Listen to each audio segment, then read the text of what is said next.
I think you write songs too. I mean, you do. Yes, I do. And is there room for your own songs, or is it just do you have other outlets and that's okay? This is the cool part. This is. Yeah, I mean, I had a song on the last record because it was a double record, and I think that there was room at that point, and it was a song that kind of fit the record and it's sort of somewhat acoustically based, you know.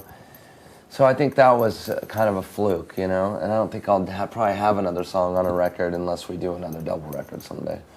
So, but no, it's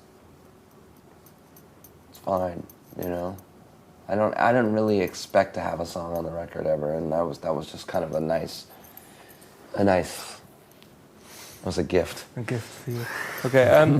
Well, the last album was a live acoustic album, Skin and Bones. Was it fun to do for you? I mean, the tour and to release the live album.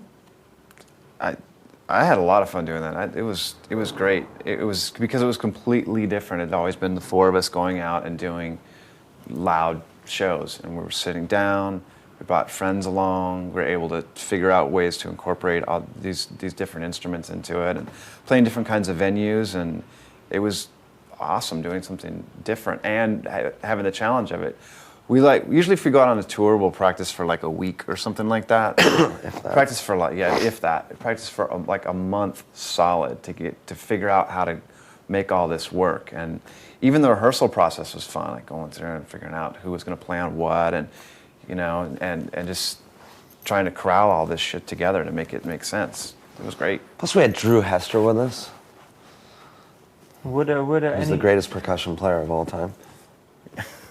Who is this Drew? Who is this Drew Hester? Yeah. Who is Drew Hester? Who is Drew Hester?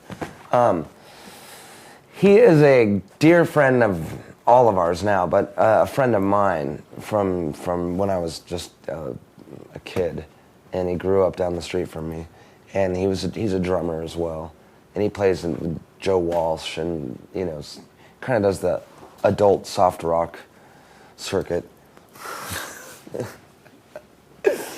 But he's such a great, fun guy, and he's a really great percussionist. He really is. He actually played all the percussion on our record. So if you hear a tambourine, that's Drew. Okay. And he's just a laugh too. I mean, that was part of the fun thing about having this sort of extended band. I mean, we already have a good time, the four of us together.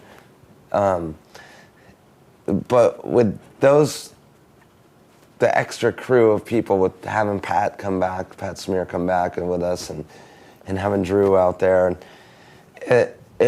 you know, it's almost like you're like on a field trip or something, like with the dorks from high school band or something. Mm-hmm. Like a field trip. It really did. So. Were there any songs that really surprised you? I mean, that you rearranged, and you thought, hey, this song has another depth to it, maybe? My Hero. Yeah, the way we rearranged My Hero worked out really well. It just completely changed the tone of the song and had all this build to it and all this sort of kind of drama in the end. Grand, sweeping drama. Yeah. And that was the other cool thing about doing that too, is songs that we weren't able to do in any other context that were good, like Walking After You or February Stars from the second record, we were able to play because it worked in that context, so that was cool. Yeah. And